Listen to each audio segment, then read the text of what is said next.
dan dampak bagi sesama. Nah, kayak gitu biasanya tuh. Jadi kalau misalkan lagi ada kegiatan, teriak PRK 13 menjadi sebuah komunitas yang berakar dan bertumbuh karena Kristus dan memberi dampak bagi sama. Yeay, biasa kayak gitu tuh. Sering banget kita dikasih tahu gitu, kita harus punya itu tuh harus punya dampak. Cuman dampaknya itu maksudnya gimana? Dampaknya gimana? Kalau dibilang suruh jadi dampak kan bingung ya. Makanya kita bahas nih, kita bahas di hari ini sebenarnya. Tapi bukan berarti begini. Maksudnya jangan sampai gue ngomong kayak gini dikira kita hidup itu jangan berdampak gitu. Memang kita ini kan targetnya jadi anak-anak Allah ya. Pasti ada dampak gitu bagi sesama kita, bagi orang-orang di sekitar kita pasti kehidupan kita tuh ada dampaknya. Cuman permasalahannya dampaknya kayak gimana? Terus gimana sih supaya kita bisa dampak itu? Apalagi kita masih kecil lah, kita masih SMP, masih kelas 9, masih SMA, kelas 10, kelas 11. Gimana gitu bisa dampak? Orang nggak bisa ngapa-ngapain kok, uang nggak punya, posisi nggak punya, ya kan? Kan orang-orang yang biasa berdampak itu kan orang-orang yang punya duit, orang-orang yang punya posisi, gitu kan. Tapi gimana kita gitu? Kita masih kecil, belum tahu apa-apa, masih sedikit. Makanya kita bahas hari ini. Jadi kan kita sebenarnya ya, kita ini kan lagi di proses keselamatan ya. Teman-teman ya udah harusnya udah sedikit enggaknya tahu gitu keselamatan itu apa. Keselamatan itu dikembalikan ke rancangan semula sebenarnya. Keselamatan itu kan kita dikembalikan ke rancangan semula. Kita pikir seperasan dengan Kristus. Nah, tapi selain itu ya teman-teman, keselamatan itu sebenarnya ada pengertian lainnya. Itu bisa dibagi jadi dua kategori. Ada dua sebenarnya. Yang pertama, keselamatan itu seseorang diperkenankan masuk ke dalam kehidupan yang akan datang, yaitu mereka yang bukan umat pilihan yang diyakini menurut perbuatan. Nah, maksudnya apa tuh keselamatan untuk orang-orang di luar Kristen? Ini bukan berarti gue bilang ada keselamatan di luar nama Yesus ya. Cuman orang-orang di luar Kristen yang nggak dipilih untuk menjadi pengikut Kristus, itu juga bisa diperkenanin masuk surga. Kan banyak orang ya, kita pas kecil dulu pernah diledek gak sih sama teman kita yang agama seberang gitu, lu masuk Kristen, masuk neraka lu. Terus kita balas gitu, enggak lah, gue ikut Tuhan Yesus, gue percaya, gue masuk surga. Lu yang gak percaya Tuhan Yesus lah, yang gak dibaptis, yang nggak masuk surga gitu, lu yang masuk neraka gitu. Kan gue udah percaya Yesus Tuhan, nah, pasti gue masuk surga. Kita anggap orang-orang yang bukan agama Kristen tuh bakal masuk neraka gitu. Enggak. Gimana gitu kalau orang yang ada di pedalaman, misalkan di Papua gitu, atau enggak, tahu nggak di dekat India itu ada pulau namanya Pulau Sentinel. Pulau Sentinel itu tuh satu-satunya pulau di dunia, salah satu pulau di dunia yang penduduknya itu masih di zaman batu. Mereka tuh masih masih kayak orang-orang purba. Ini bukan Pani Purba ya, bukan teman kita ya. Masih kayak orang-orang purba gitu. Mereka nggak tahu teknologi. Boro-boro apa? Boro-boro baju deh. Mereka aja masih nggak pakai baju, masih pakai koteka. Yang cewek masih telanjang dada. Yang cowok tuh masih pakai pakaian ya seadanya doang gitu. Mereka ini nggak dapat zaman teknologi, mereka nggak sentuh sama perkembangan zaman. Karena pulau mereka ini terpencil. Gimana dengan mereka? Apakah mereka yang nggak tahu apa-apa tentang Tuhan Yesus, mereka masuk neraka gitu? Kan nggak kayak gitu sebenarnya. Orang-orang kayak gini ya, walaupun mereka nggak dengar Injil, tapi di hati mereka, itu ini Alkitab yang bilang, itu ada Taurat. Taurat gitu. Makanya kalau kita lihat gitu di mana-mana gitu, orang tahu gitu, harus menghormati orang tua, harus ya kayak orang tahu gitu mana yang baik mana yang jahat gitu, apa yang harus dilakuin apa yang nggak boleh dilakuin, membunuh itu nggak baik, hormat orang tua itu baik, nggak boleh ngambil barang orang lain gitu. Suku-suku pedalaman yang nggak belajar Injil, yang nggak sentuh sama agama, mereka tahu karena Tuhan taruh hukum Taurat di hati mereka untuk orang-orang yang nggak kenal sama Injil gitu, yang nggak terjamah gitu sama peradaban. Mereka dihakimi menurut perbuatan mereka. Mereka ini orang-orang yang nggak mendengar Injil, entah karena keadaan ataupun mereka ya benci. Bencinya kenapa? Karena dari kecil diajarin gitu. Ah, orang Kristen pasti masuk neraka. Ah, orang Kristen mah begini. Orang Kristen makan babi. Babi kan haram ya. Pemakan babi. Itu. Mereka tuh orang-orang yang dihakimi menurut perbuatan. Atau enggak orang-orang yang cacat. Gimana orang buta? Gimana orang yang tuli? Gimana orang yang bisu? Yang nggak punya tangan yang lengkap gitu. Atau enggak orang-orang yang autis. Masa mereka nggak diperkenalkan masuk surga sih karena mereka autis? Padahal kan mereka lahir kan nggak mau kayak begitu ya. Mereka nggak mau lahir cacat. Kita kan nggak milih, kita lahir dengan keadaan di mana, orang tua di mana, tempatnya di mana. Itu keselamatan yang pertama. Maksudnya, seorang dikasih masuk surga, dihakimi menurut perbuatan untuk orang-orang yang nggak mendengar Injil, nggak menerima Injil, dan orang-orang dengan kebutuhan khusus. Nah, misalkan contohnya pembantu ya di rumah kita, mungkin mbak kita agamanya Islam mungkin, mereka kan nggak dengar Injil lah. Tetangga kita, orang-orang yang lahir di Aceh, orang-orang yang lahirnya di Arab mungkin, kan sebagian besar kan nggak gimana bilang ya, mereka lahir nggak di tempat Kristennya, emang mereka dilahirin kayak gitu. Mereka kan sebenarnya nggak mau ya, mereka juga nggak bisa milih mau lahir di mana gitu ya, mereka terima apa adanya aja gitu, apa yang Tuhan udah tentuin ke mereka.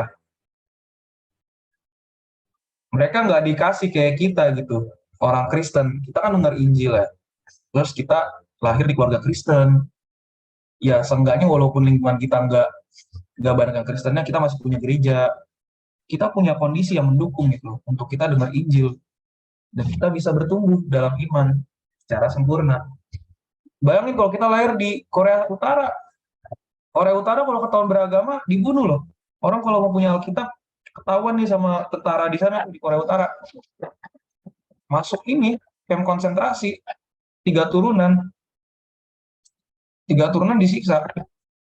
Kan kita dikasih ya kondisi yang mendukung untuk mendengar Injil.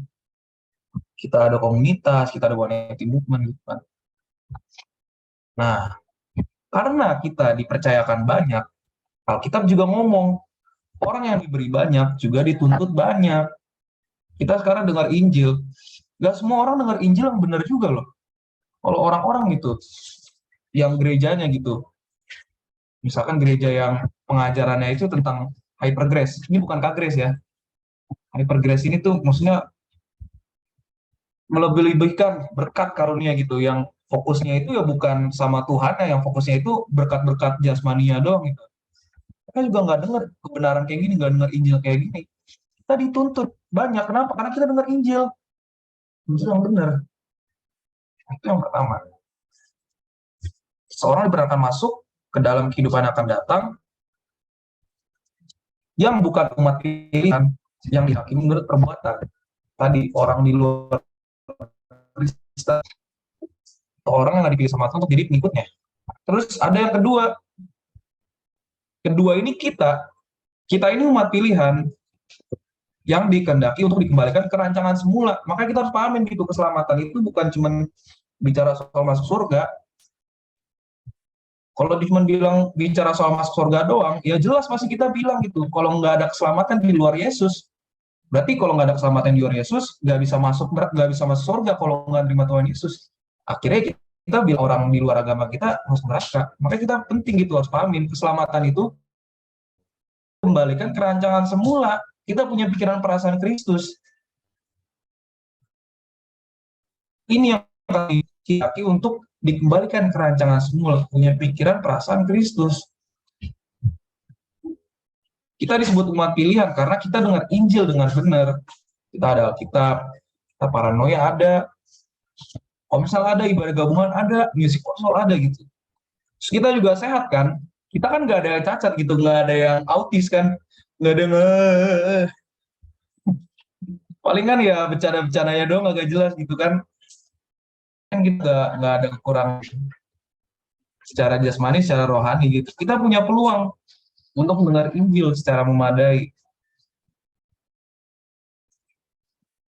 Iya, coba loh kalau misalkan ada orang yang, kalau misalkan nih, ada orang cacat mental gitu, yang kalau dikit-dikit, lu kalau begitu ingat Allah tuh, kan Allah nggak jelas. Tapi bukan berarti dia cacat mental ya. Halo Mbak Nani. Halo Leon, salam. Halo Mbak. Jumat ada kegiatan apa Mbak? Komsel Blitar, Le. Komsel Blitar ya, oh, dibikin breakout room dulu ya Mbak? Yuk. Komsel Blitar. Sama Komsel. Udah Mbak, dari buka. Oke.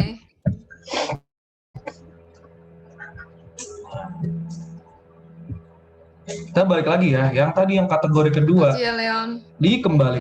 Ya Mbak, makasih sama-sama. Oke, kita balik lagi ya.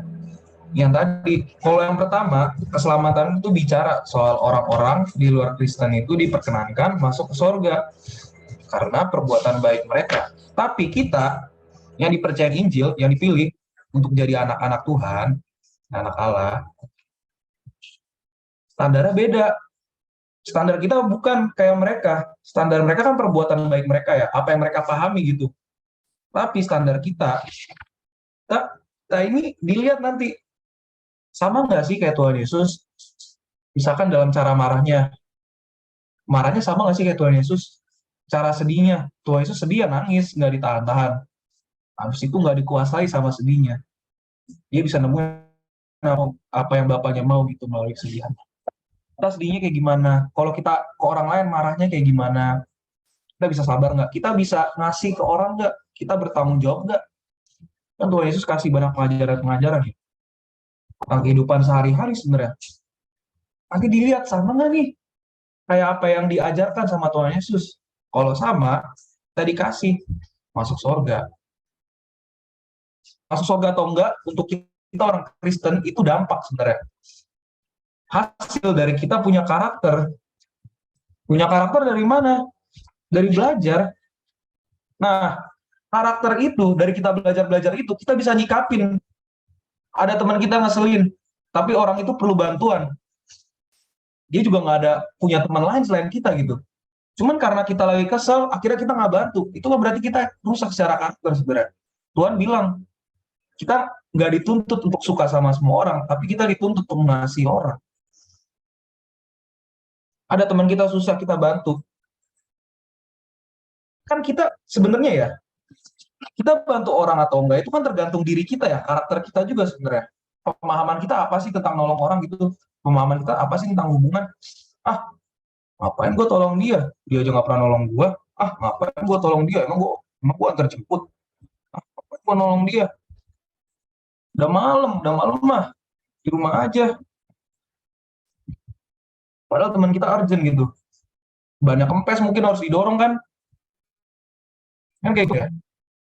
Nah, kita nggak bisa nolong kalau kita nggak punya yang baik dalam diri kita. Kita nggak bisa buat baik kalau nggak ada yang baik dalam diri kita. Sama kayak kita nggak punya duit. Sama kayak gitu sebenarnya.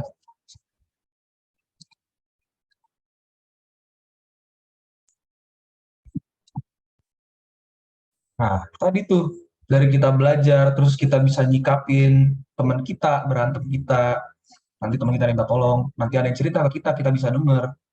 Itu yang bikin kita punya dapat orang lain sebenarnya. Pas kita disakitin sama orang, tapi kita masih bisa buat baik ke orang itu, ngelihat, kok ini orang bisa ya, udah gua sakitin ya, ini orang bisa ya, udah gua omongin dari belakang, orang ini bisa ya, gue udah jatuhin nama dia di belakang, tapi orang ini tetap bisa buat baik ke gue. Ini sebenarnya nunjukin gitu, Tuhan Yesus 2000 tahun lalu hidupnya kayak gimana dalam diri orang itu, dalam diri kita. Kita yang ngebuktiin sebenarnya kalau Tuhan Yesus itu ada. Caranya gimana? Lewat sikap kita, lewat perbuatan kita. Orang lain lihat Tuhan Yesus dalam diri kita. Oh, Tuhan Yesus mengasihi. orang-orang yang berdosa. Teman kita buat salah, tidak kita omongin, tidak kita hakimi, kita terima. Gila ya, orang bisa terima gua. Dia melihat Tuhan dalam diri kita. Kenapa?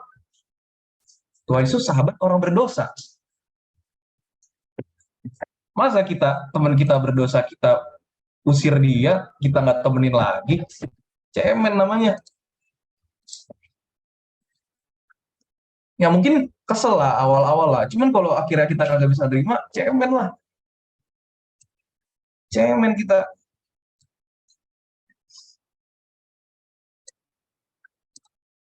Balik lagi.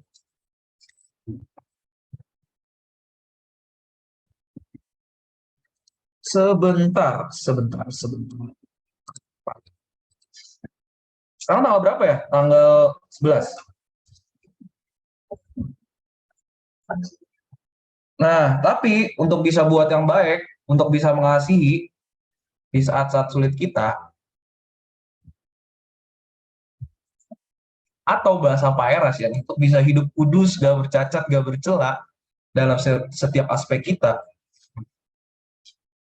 itu perlu yang namanya perjuangan. Perjuangan.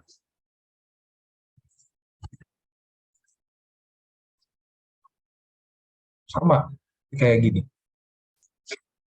Kalau kita nggak belajar, kita otomatis bodoh. Ya nggak? Nggak usah belajar deh, ulangan gitu, nilainya jelek. Nggak usah belajar firman, nggak usah ngasih waktu diri buat belajar firman. Hapus kita nanti pas berantem. Kita berantem akhirnya musuhan. Kita nggak belajar firman aja. Ada kesempatan buat tolong, kita nggak tolong orang lain.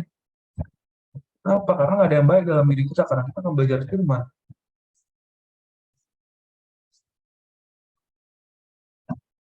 Nah, masalahnya adalah caranya begini.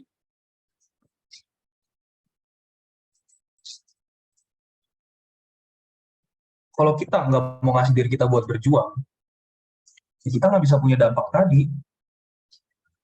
Padahal ya, kalau kita bisa mengasihi orang yang salah di kita, teman kita buat salah, kita masih bisa terima dia. Teman kita buat salah, kita masih bisa tolong dia. Ada orang ngomongin kita dari belakang, kita masih bisa tetap baik di depan dia gitu. Bukan munafik, tapi kita berusaha mengasihi dia. Ada dampak, dan orang itu ngelihat kita, dan dari ngelihat kita, bisa aja orang ini kagum. Pasti kagum sama perbuatan kita, dan kagum dari perbuatan kita pasti cari tahu nih, kok nih orang bisa kayak gini ya. Sebenarnya itu adalah cara Tuhan memakai kita untuk mengajak orang-orang di sekitar kita supaya bisa kayak kita kenal siapa itu Tuhan Yesus. Kenapa kadang orang-orang sekitar kita nggak berubah? Karena kita juga nggak berubah.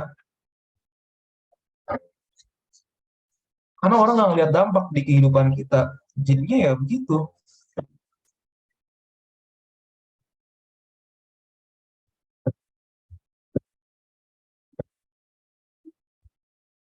Sebenarnya ya, Tuhan mau kita punya dampak. Hidup kita itu harus jadi pola, bisa jadi contoh gitu untuk orang-orang di sekitar kita, supaya orang-orang yang melihat kita bisa datang juga ke Tuhan, karena mereka pengen kayak kita. Pengen loh, orang masih buat salah ke kita, kita masih bisa buat baik orang itu. Pengen loh, kok dia bisa ngasih waktu buat belajar firman, kok dia bisa punya jam-jam doa ya, padahal lagi sibuk. Pengen karena ngeliat kita.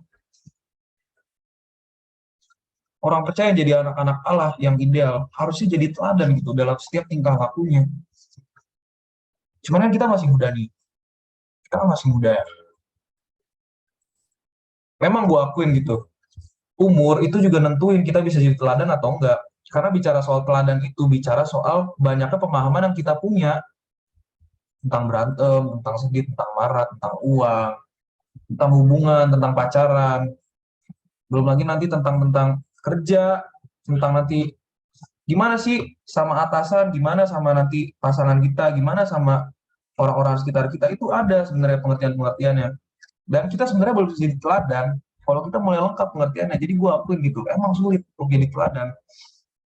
karena umur kita masih muda. Cuman seenggaknya gitu, kita bisa jadi teladan gitu di satu bidang hidup kita dulu. Nggak usah kayak mikir kayak teladan itu harus jadi yang kayak besar banget itu, kayak wih bisa bisa bawa khotbah, wih bisa gitu kan, ngajarin temennya Injil gitu. Nggak usah gitu-gitu dulu. Coba deh setiap kali kita belajar firman, di pertemanan-pertemanan kita kayak gini, di komsel-komsel kita kayak gini, kita coba praktikin aja gitu, sedikit-sedikit apa yang udah kita pelajarin. Misalkan belajar gitu, oh untuk punya teladan, untuk bisa jadi dampak di kehidupan orang lain, berarti kita harus ngasih waktu buat belajar firman. Ya udah belajar firman. Nah, kita belajar tadi, oh ternyata semua orang itu Tuhan mau diselamatkan. Tapi bedanya adalah orang di luar Kristen diselamatkannya itu masuk surga. Dan masuk surganya karena perbuatan baik. Kita beda. Kita diselamatkan supaya kita bisa kembali lagi ke rancangan semula. Kita punya pikiran perasaan Tuhan. Nah, jadi kita bisa mandang nih orang lain. Tadinya kita kalau mandang orang yang beda agama, calon penghuni neraka nih. Ini orang-orang jahat nih, calon-calon penghuni neraka nih. Kita nggak mau dekat-dekat mereka, kita nggak mau berteman sama orang yang beda agama gitu, karena kita punya pandangan tadi. Tapi karena kita sekarang belajar, oh ternyata mereka juga mau Tuhan selamatkan loh atas perbuatan baik mereka. Ya kita berbuatlah baik ke mereka, berteman dengan mereka, tapi bersahabat jangan. Ingat, berteman beda sama bersahabat. Teman ya teman main aja, teman ngobrol. Tapi kalau tukar pikiran atau sahabat, ya sama orang-orang sini. Tuh, supaya pengertiannya sama. Kan gak enak ya? Ditanya, gue jadian atau enggak? Jadian aja. Gue, tolong kapan lagi? Ya kan beda nih. Kacau makanya. Kalau kita tukar pikiran sama orang yang beda gitu. Nggak sama pemahaman, nanti kita malah rusak. Alkitab yang bilang Korintus.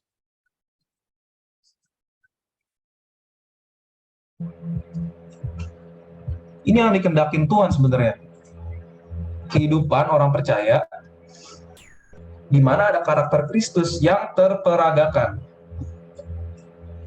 Maksudnya lewat tindakan-tindakan kita, orang tahu nih, gila ya Tuhan baik banget ya nolong gue ya. Tuhan, gue lagi perlu teman cerita, terus tiba-tiba ada teman cerita.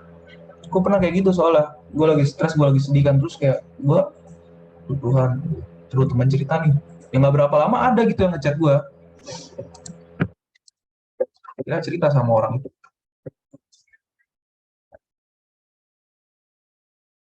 Lewat hubungan kita sama Tuhan, kita punya kepekaan sebenarnya. Kita tahu apa yang harus kita lakuin gitu. Mungkin tiba-tiba aja kita diingetin teman kita gitu, coba ngechat, coba ngechat jadi ternyata yang dicat lagi stres, yang dicat ternyata lagi itu.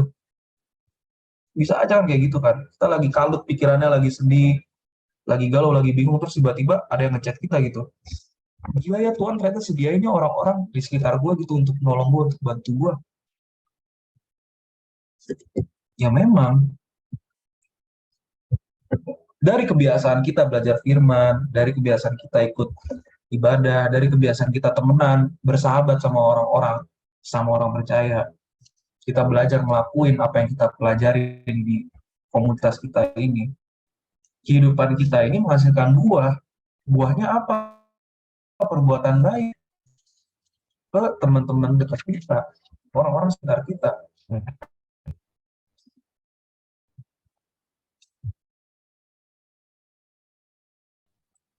Itu ya.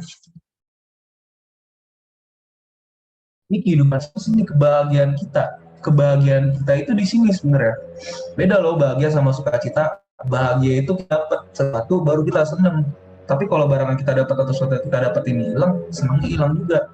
Tapi kalau kita sukacita, sukacitanya karena apa? Karena perbuatan kita ke teman kita. Kita ngelakuin apa yang Tuhan mau gitu. Kita diarahin di hati kita nih. Kenceng banget nih, aduh coba chat dia gitu. Terus kita lakuin. Ya akhirnya ternyata bener loh. Gue ngechat dia ternyata dia lagi perlu orang gitu untuk ditemenin. Ternyata bener ya. Apa yang gue lakuin ini bener ya. Itu yang bikin kita suka cita, itu yang bikin kita senang menjalani hidup ini. Kita bisa istilahnya merasa gitu. Seenggaknya walaupun gue masih muda, seenggaknya gue punya dampak gitu di kehidupan temen gue. Seenggak Maksudnya ditolak-tolak kita, maaf, sejelek-jeleknya kita, dihina-hinanya kita sama orang lain, kita tetap merasa berharga. Kenapa? Karena kita bisa ngelakuin sesuatu ke orang lain yang belum tentu orang lain ngelakuin itu. Banyak orang pintar, banyak orang kaya, tapi nggak punya waktu gitu untuk ngasih hidupnya buat sesama. Kenapa? Dia melihat untung ruginya. Kita nggak bisa buat baik ke sesama. Sekarang kita dikasih kesempatan nih untuk belajar firman, untuk belajar bareng di komsel ini, di wanita ini. Pakai kesempatannya supaya kita bisa, seenggaknya dalam hidup kita ini, seenggaknya ya di waktu kita yang singkat ini ya, kan kita nggak tahu berapa lama ya Genovis ini ada ya. Siapa tahu aja gitu nanti Jenny pas kuliah tiba-tiba misalkan di luar kota, atau siapa tahu luar negeri, kan nggak ada yang tahu.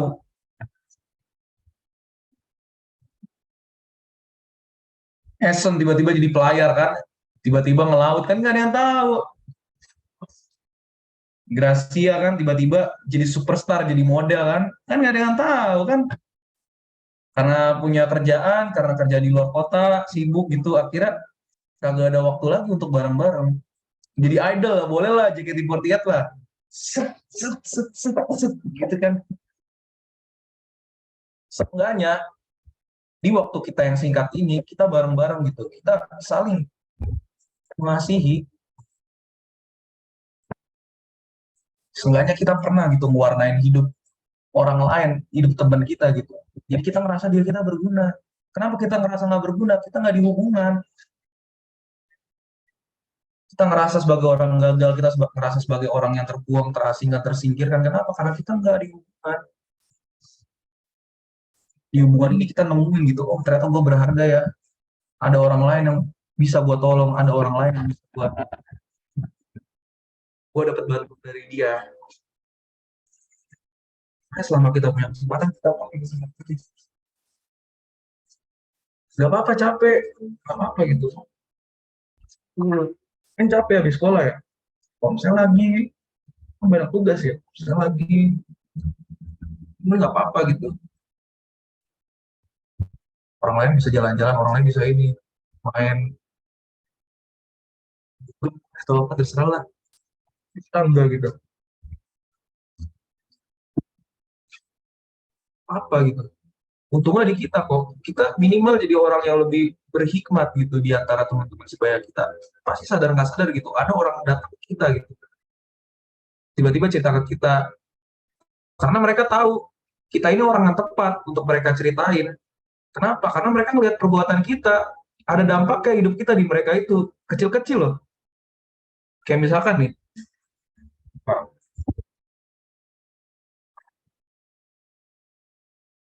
anak anak remaja kan susah ya buat dengar orang lain ya.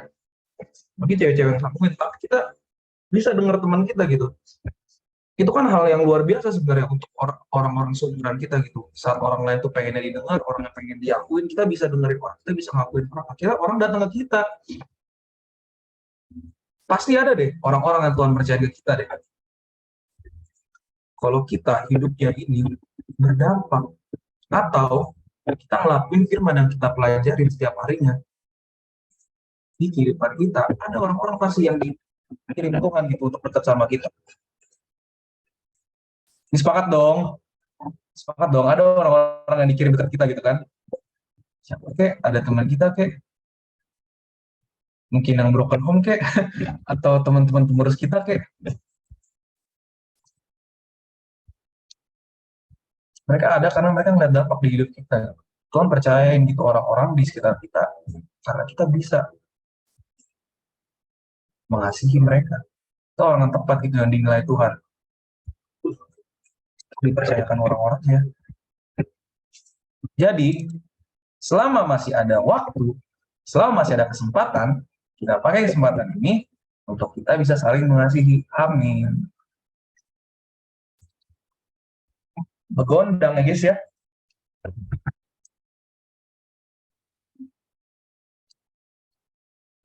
Dimatiin aja deh.